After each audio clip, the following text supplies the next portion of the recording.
마태복음 7장 1절부터 5절까지 말씀 같이 합독하겠습니다. 시작. 비판을 받지 아니하려거든 비판하지 말라. 너희가 비판하는 그 비판으로 너희가 비판을 받을 것이요 너희가 헤아리는 그 헤아림으로 너희가 헤아림을 받을 것이니라. 어찌하여 형제의 눈 속에 있는 티는 보고 내 눈 속에 있는 들보는 깨닫지 못하느냐. 보라, 내 눈 속에 들보가 있는데 어찌하여 형제에게 말하기를 나로 내 눈 속에 있는 티를 빼게 하라 하겠느냐. 외식하는 자여, 먼저 내 눈 속에 있는 들보를 빼어라. 그 후에야 밝히 보고 형제의 눈 속에서 티를 빼리라. 아멘. 이 시간 말씀의 제목은 비판하지 말라입니다. 1절에 보면 비판을 받지 아니하려거든 비판하지 말라 그랬습니다. 물론 우리가 정당한 비판이 있습니다.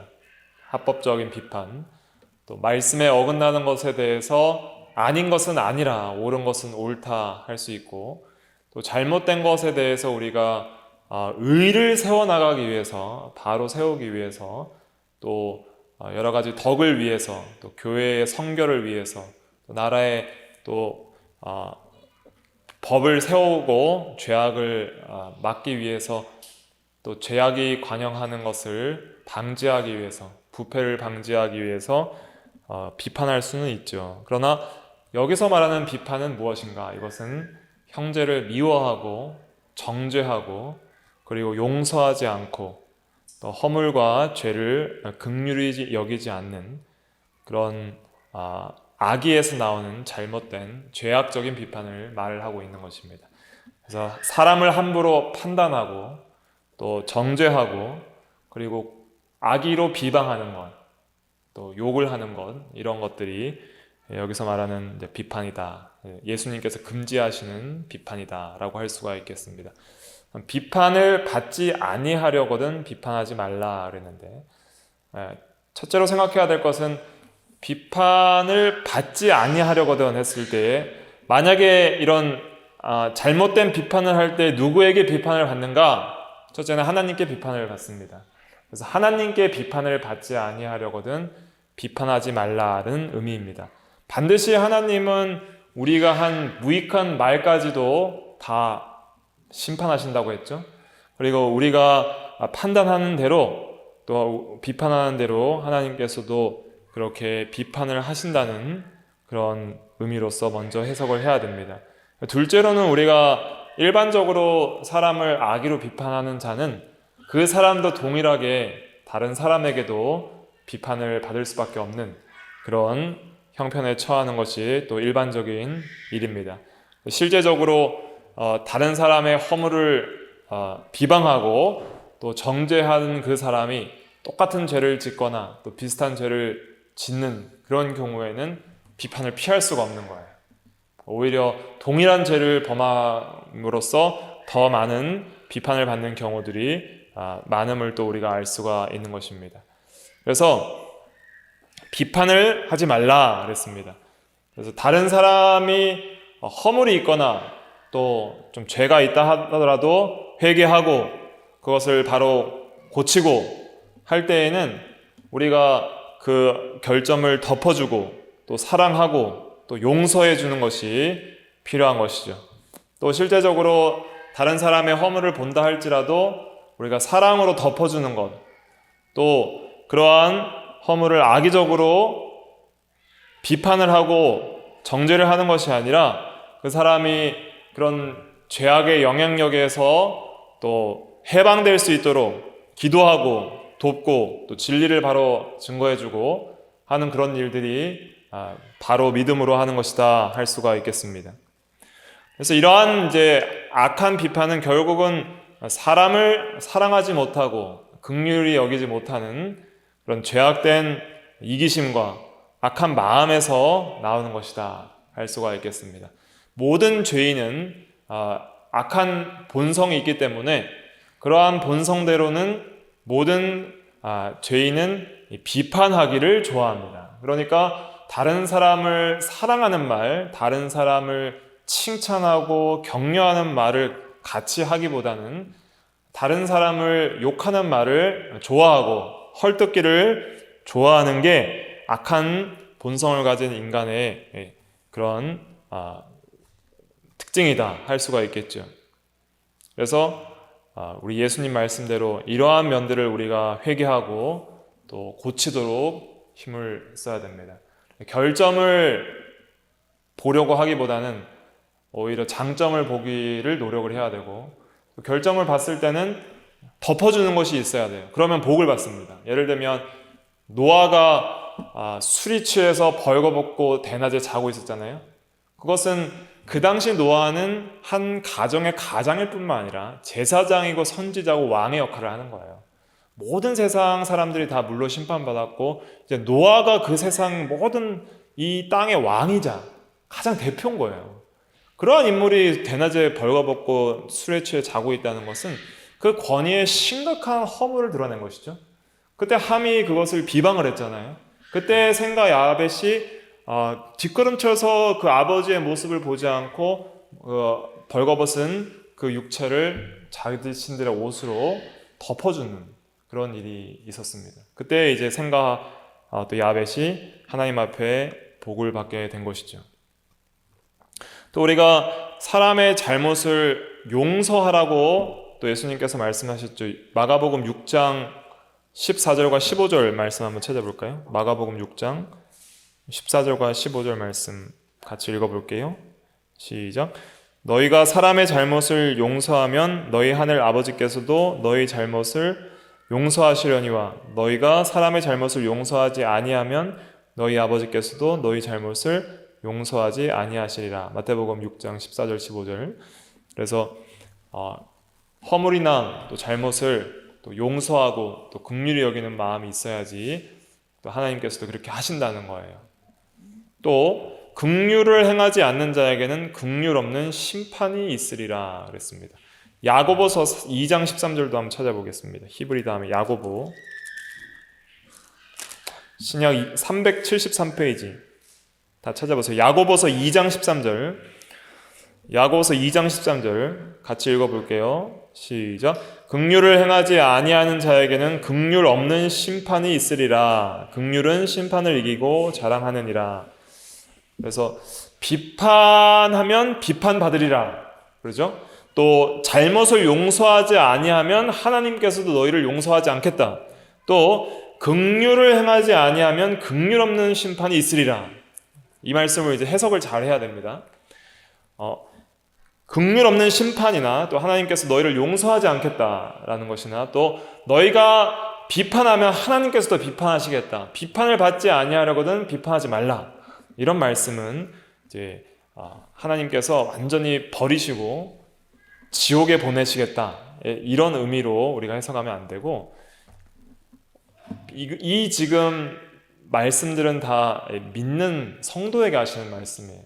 의롭다 하심을 얻고 구원을 받고 중생하여서 이제 하나님의 자녀가 된 성도들, 하나님 백성된 성도들에게 하시는 말씀인데 특별히 긍휼을 행하지 않는 자에게는 긍휼 없는 심판이 있으리라. 이 심판은 지옥 심판인가? 그것이 아니라 이제 하나님께서 이 세상에서 성화를 이루어 나가는 데서 실패하는 자들에게 하나님이 아버지로서 징계하는 그런 심판을 가리키는 거예요. 하나님의 백성에게 징계하는 심판인데 그러면 어떤 심판을 가리키는가? 긍휼 없는 심판이라고 그랬잖아요. 그러면 우리가 심판을 받으면은 감옥에 갇히는 경우가 있잖아요. 그러면 자유를 잃어버리잖아요. 우리가 감옥에 갇히면 심판을 받으면 자유를 잃어버리고 벌을 받습니다. 그런 것처럼 믿음으로 살지 않고 사랑을 행하지 않고 긍휼을 행하지 않으면 이 영적 자유를 잃어버리는 거예요. 자유는 의를 행하는 것이고 또 죄와 마귀와 사망과 세상으로부터 영적으로 자유함을 누리는 것이고 죄를 떠나서 의롭게 사는 것이 영적 자유예요. 또 미워하지 않고 사랑하는 세계에서 사는 것이 영적 자유예요. 그러니까 자유라는 것은 무엇이냐면은 이 구속받지 않는 거예요. 그러니까 내가 하고 싶은 걸 하는 거예요. 그래서 사랑하고 싶어 하고 의롭게 살고 싶은 구원받은 성도에게 그렇게 살지 못하고 죄의 종로를 타고 또 마귀의 종로를 타고 세상의 종로를 타는 것은 그것은 자유롭게 살지 못하는 것입니다. 그래서 긍휼 없는 심판을 받으면 영적인 자유함을 잃어버리고 사랑의 세계에서 떠나고 흑암을 만난 것처럼 답답한 마음과 그런 감옥에 갇힌 것처럼 곤고하고 또 심령이 고통을 당하는 그러한 세계에 빠지게 되고 정말 하나님 안에서 누리는 참된 자유와 평안과 안식을 맛보지 못하는 것입니다. 그래서 이 심판은 이제 심령의 감옥, 즉 마음의 감옥이다 이렇게 생각을 하면 돼요. 그래서 그러한 감옥에 갇혀서 참된 하나님께서 주시는 그런 은혜를 실제적으로 누리지 못함, 그런 삶을 사는 것이 이제 이런 긍휼 없는 심판을 받는 것이다 할 수가 있겠습니다. 그래서 이 긍휼 없는 심판은 실제적인 지옥 심판이 아니라 실제적으로 우리가 긍휼을 하나님으로부터 받고 매일의 삶 가운데 하나님의 자비하심과 하나님의 사랑과 하나님의 긍휼을 느끼면서 하나님 앞에 감사하면서 그렇게 하나님 안에서 사는 그런 사랑의 세계, 긍휼의 세계, 은혜의 세계를 이제 잃어버리는 걸 가리키는 거예요. 그러한 세계를 잃어버리는 거예요. 왜냐하면 하나님께서 그러한 자에게 그런 은혜를 걷어가시고 또 징계를 하시면 그런 심령의 공고함을 당하는 거예요. 공고함을 당할 때 비로소 회개할 기회를 얻게 되는 것이죠. 내가 긍휼히 행하지 못했구나, 사랑으로 행하지 못했구나, 그렇게 깨닫고 공고한 상태에서 회개하고 또 하나님께로 돌이키도록 그렇게 하나님께서 징계를 하신다 하는 것을 깨달아야 되는 것입니다. 그래서 우리가 비판하기를 사람들이 다 좋아하지만은 그러나 그렇게 악한 마음으로 비판을 할 때에는 뭘 잃어버려요? 사랑의 세계를 잃어버리는 거예요. 사랑의 세계를 잃어버리는데 첫째로 잃어버리는 게 무엇이냐면 하나님과의 그 사랑의 교통의 세계를 먼저 잃어버리는 것이죠. 그래서 하나님께로부터 사랑을 받고 나 같은 죄인 살리신 그 은혜에 감사하는 그런 마음들, 또 그런 하나님께서 우리의 허물과 죄를 용서해 주시는 그런 긍휼을 실제적으로 매일 이렇게 누리면서 살아야 되는데 그런 세계를 잃어버리는 거예요. 지옥에 가진 않지만 실제적으로 하나님으로부터 용서받는 마음들, 이런 것들을 느끼지 못하고 사는 것이죠. 그리고 오히려 똑같은 그런 비판을 나도 받게 되는 것이죠. 율법의 정죄를 피할 수 없고 또 율법을 통해서 양심의 가책 속에서 스스로 영적으로 곤고한 그런 상태에 빠지게 되는 것이죠. 그래서 우리가 비판하지 않는 그런 사람이 돼야 됩니다. 함부로 남을 정죄하거나 판단하거나 또 비방하지 말고 또 긍휼히 여길 수 있는 그런 사랑의 사람이 되어 나가야 되는 것입니다. 그렇다고 해서 죄까지도 용납하고 사랑하라 그런 의미는 아닙니다. 죄악은 미워하고 또 그것은 바르게 비판을 할 수 있지만은 그 사람 자체를 정죄하는 것은 우리의 몫이 아니에요. 사람이 사람을 정죄할 수는 없어요. 왜냐하면 정죄하고 판단하실 분은 꼭 누구예요? 주님만이 판단하시는 것입니다. 목사라고 해서 너는 죄인이라 이렇게 판단할 수가 없습니다. 또 우리가 바울 사도도 그랬잖아요. 죄를 책망하고 회개하고 돌이키라 이렇게 책망하고 권고할 수는 있지만은 너는 죄인이다, 너는 악한 자다 이렇게 비방하고 정죄하고 그렇게 할 수 있는 권한은 우리에게 없는 거예요. 똑같은 죄인이기 때문에. 그러니까 서로의 죄를 용서해주고 용납해주고 주님 안에서 우리가 다 날마다 회개하고 돌이켜서 더욱더 함께 바로 서 나갈 수 있도록 그렇게 해 나가는 것이 우리가 믿음으로 또 구원받은 죄인이 해야 될 바른 도리다 할 수 있겠죠. 2절에 보니까 너희가 비판하는 그 비판으로 너희가 비판을 받을 것이요 너희가 헤아리는 그 헤아림으로 너희가 헤아림을 받을 것이라 그랬습니다. 헤아리는 것은 이제 수를 센다, 어떤 저울질한다 이런 뜻이잖아요.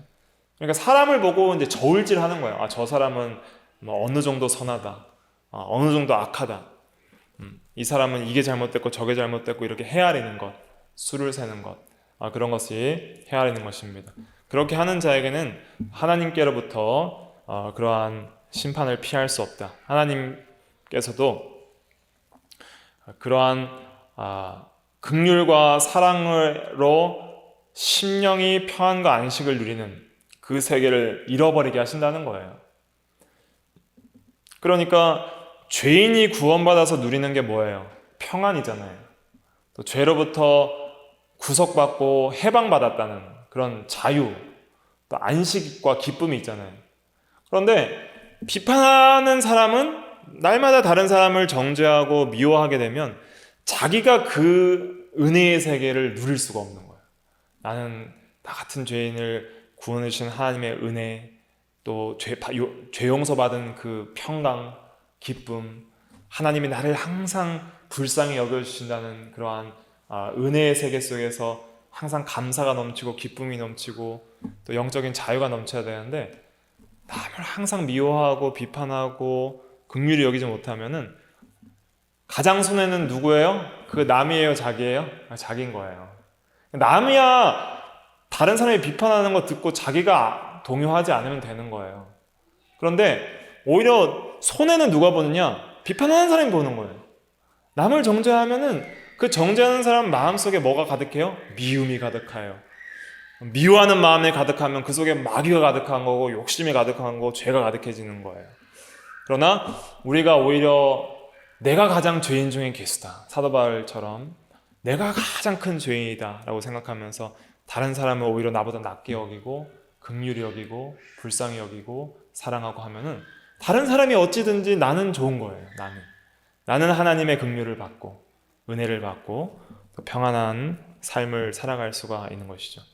1만 달란트 빚진 사람이 주인이 탕감해 줬는데 자기가 100데나리온 빚진 사람을 용서하지 않았더니 다시 옥에 갇혔잖아요. 그런 거와 같은 거예요.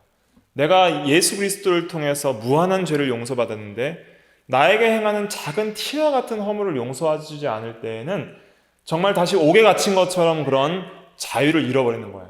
죄에 대한 자유, 또 영적인 자유, 평안, 기쁨, 이런 사랑의 세계를 잃어버리고 다시 흑암 속에 종노릇하는, 다시 애굽에 종살이하는 그러한 데로 가는 것처럼 그런 삶을 살아가게 되는 것이다 하는 것을 기억을 하고, 우리가 아무리 진리를 많이 알고 또 교리적으로 바로 서고 또 많은 잘못된 것을 드러내고 하나님의 의를 세워나간다 할지라도 이런 사랑을 회복하지 못하면은 실제적으로 내가 사랑의 세계에서 살지 못한다 하는 것을 기억을 해야 됩니다.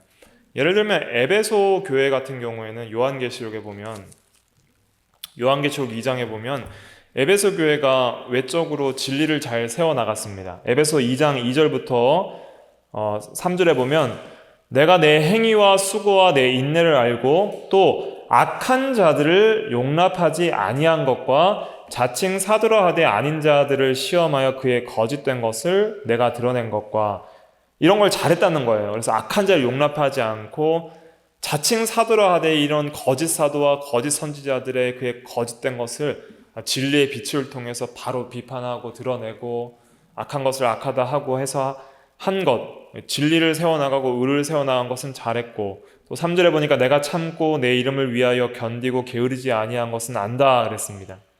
그러니까 믿음의 인내들이 있었죠. 또 순교적 신앙과 각오로 박해의 시대 때 주님의 이름을 위해서 견디고 게으르지 않고 정말 열심히 한 것을 안다 그랬습니다. 그러나 책망할 것이 하나 있는데 처음 사랑을 버렸다 그랬어요. 그러니까 처음 사랑을 왜 버렸느냐? 하나님을 향한 사랑이 왜 버려졌느냐? 다른 사람에 대한 사랑을 버렸기 때문입니다. 그러니까 악한 자를 용납하지 않은 것은 잘했지만은 악을 용납하지 않았어야 되는데 누구도 용납하지 않은 거예요? 그 사람들도 용납을 하지 않은 거예요. 그러니까 우리가 여기서 조심해야 될 건 무엇이냐면은 다 똑같은 죄인이고 다 하나님 앞에 죽을 죄인인데 그 중에 우리가 구원받았다고 해서 우리가 우리의 어떤 진리의 빛을 통해서 다른 사람의 잘못된 것들을 드러내는 것은 잘하는 것이지만 우리가 그 사람을 적극적으로 내가 미워하게 되면 누구를 향한 사랑도 버리게 되는 거예요? 하나님을 향한 사랑도 버려지게 되는 거예요. 그러니까 성경에서 형제를 사랑하지 않는 자는 하나님을 사랑할 수 없다 그랬어요. 요한일서에. 그러니까 실제적으로 그렇습니다. 실제적으로 누군가 내가 미워하는 사람이 내 속에 한 명이라도 있다. 그러면은 하나님의 사랑을 누리는 그 사랑의 세계를 온전히 우리가 누릴 수가 없어요. 한 명이라도 있으면 안 돼요. 그렇게 하기가 쉽지는 않습니다. 때로는 우리의 자존심을 건드리고 또 때로는 우리를 못살게, 이유 없이 못살게 굴고 정말 내가 참을 수 없는 불의를 행하는 자들에 대해서 우리가 분노를 금치 못할 때도 있지만은, 그러나 적극적으로 그 사람을 내가 속으로 계속 미워하는 마음을 품고 있으면 항상 그러한 마음들은 커지게 돼 있어요. 미움이 안 들어올 수는 없지만 순간적으로 들어왔을 때 그 사람의 죄는 미워할지라도 그 사람 자체는 우리가 미워하지 않을 수 있도록 긍휼을 베풀고 그 사람도 예수를 제대로 믿고 진리대로 돌이키기를 바라는 마음으로 용서를 해주지 않고 적극적으로 미워하게 되면 어디에서 떠나는 거예요? 하나님의 사랑에서 떠나게 되는 것입니다. 왜냐하면 보이는 형제를 사랑하지 않는 자가 보이지 않는 하나님을 사랑할 수 없다 그랬어요. 물론 우리 기독교 교회 내에서의 믿는 성도들 간의 관계에서는 더욱 중요하겠지만은 우리가 불신자들에 대해서도 예수님께서 하신 본을 그대로 따라야 됩니다. 예수님께서 자기를 못 박는 자들에게 저희를 사하여 주시옵소서. 저들은 저희가 하는 것을 알지 못하니이다.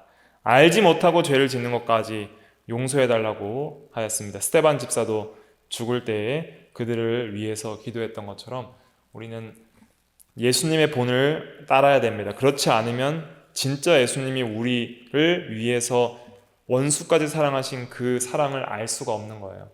왜냐하면 우리가 예수님을 통해서 구원받은 것은 원수를 사랑하신 사랑을 우리에게 베푸신 거예요. 죄인이라는 것은 하나님 앞에서의 죄인이고 하나님을 향한 죄를 지었다는 것입니다. 그래서 인간이 하나님 앞에 죄인이라는 것은 하나님을 대적하고 미워하는 원수란 뜻이에요. 그러니까 하나님의 원수가 우리였어요. 근데 그 원수가 하나님의 대신 죽어주시는 은혜로 구원을 받았다라면 우리를 향한 우리가 생각하는 원수도 우리가 용서해야만 하나님 원수까지 사랑하신 그 하나님의 사랑을 우리가 실제적으로 누릴 수 있게 되는 것입니다. 그러니까 이것을 상당히 우리가 경계하고 조심해야 됩니다.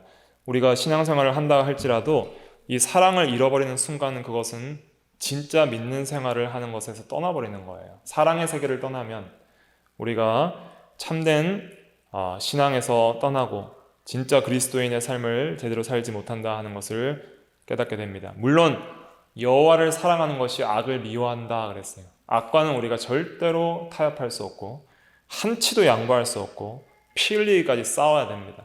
그러나 그렇게 할지라도 사람을 미워하는 데까지 나아가서는 안 된다. 그리고 적극적으로 그 사람을 마음속으로 미워하고 판단하고 정죄해서는 안 되고 자기가 가장 죄인 중에 괴수인 것을 깨달아가는 것이 그것이 신앙이 자라나는 것입니다.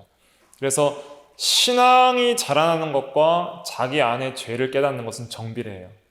내가 가장 죄인이라고 깨달아 갈수록 그만큼 자기 신앙이 자라나가고 하나님 사랑이 그 안에서 풍성해지는 거예요. 그러니까 사도 바울이 말년에 죽기 전에 순교하기 전에 내가 죄인 중에 괴수다라고 디모데전서에서 고백을 한 것은 그만큼 신앙이 자라난 것입니다. 사도 바울은 처음에 고린도전서 15장에서는 내가 사도들보다 가장 작은 자라 그랬어요. 그런데 에베소서에서는 성도들 가운데 가장 작은 자가 나라 그랬어요.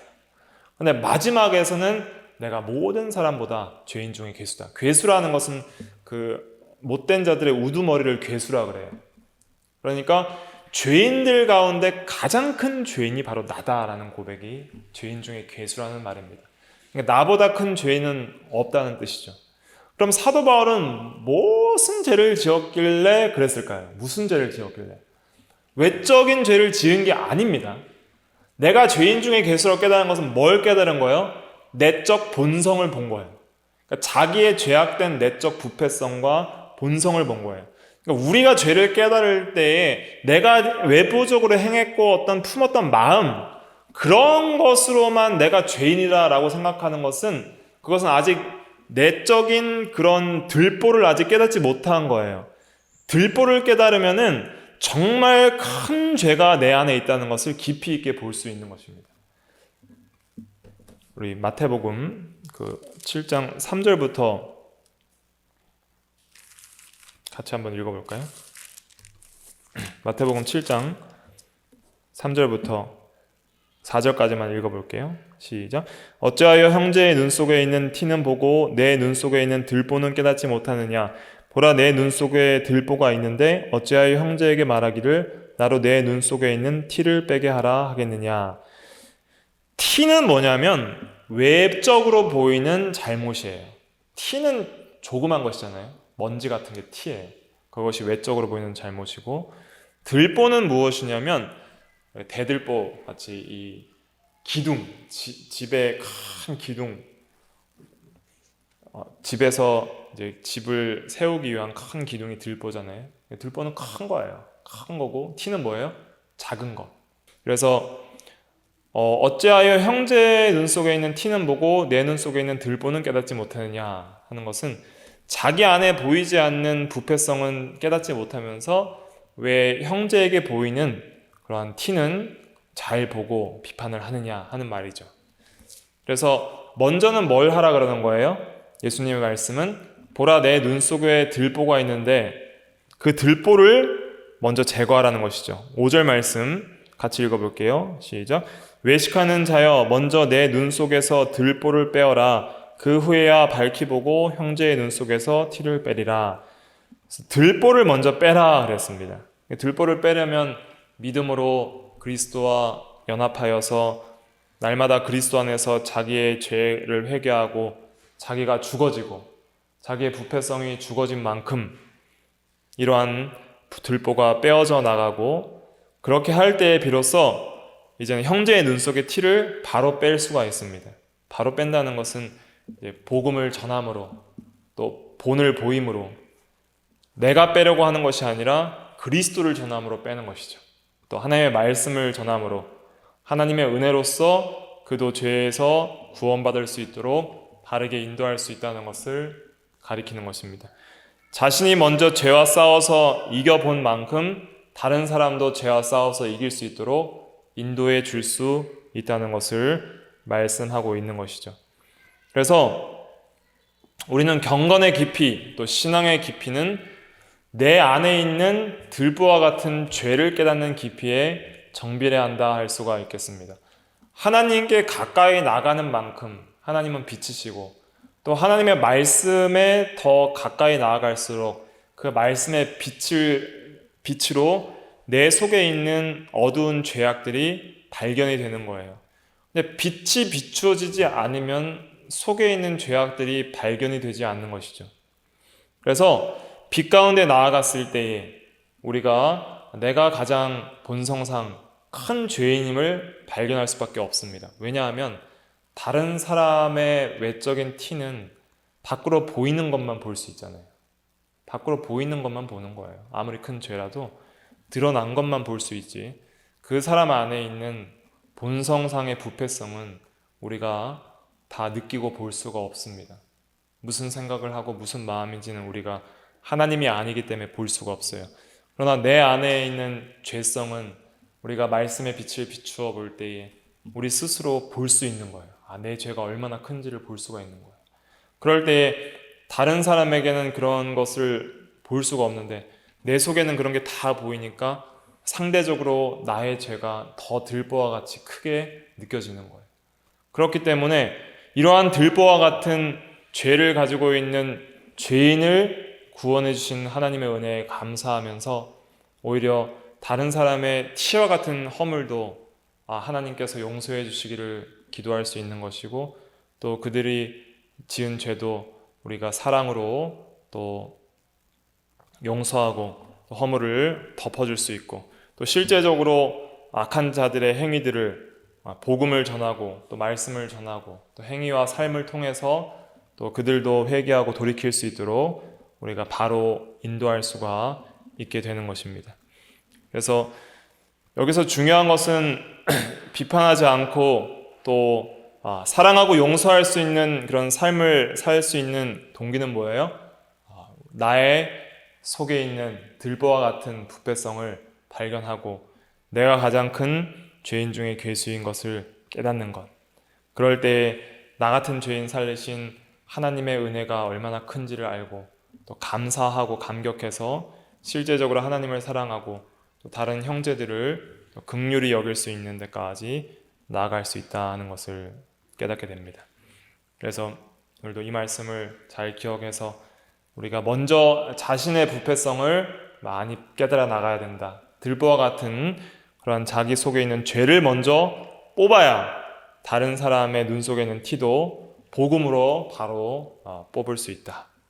그리스도를 통해서 그리스도를 전함으로 그도 죄에서 돌이킬 수 있도록 역사할 수 있다 하는 것을 기억하고 또 비판, 악의적인 비판을 우리가 주의하고 또 다른 사람을 정죄하고 미워하는 것 이런 것들을 우리가 주의해서 그러한 마음을 떠나서 정말 긍휼히 여길 수 있는 그런 예수님의 마음을 품는 우리가 다 돼야 되겠습니다. 기도하겠습니다.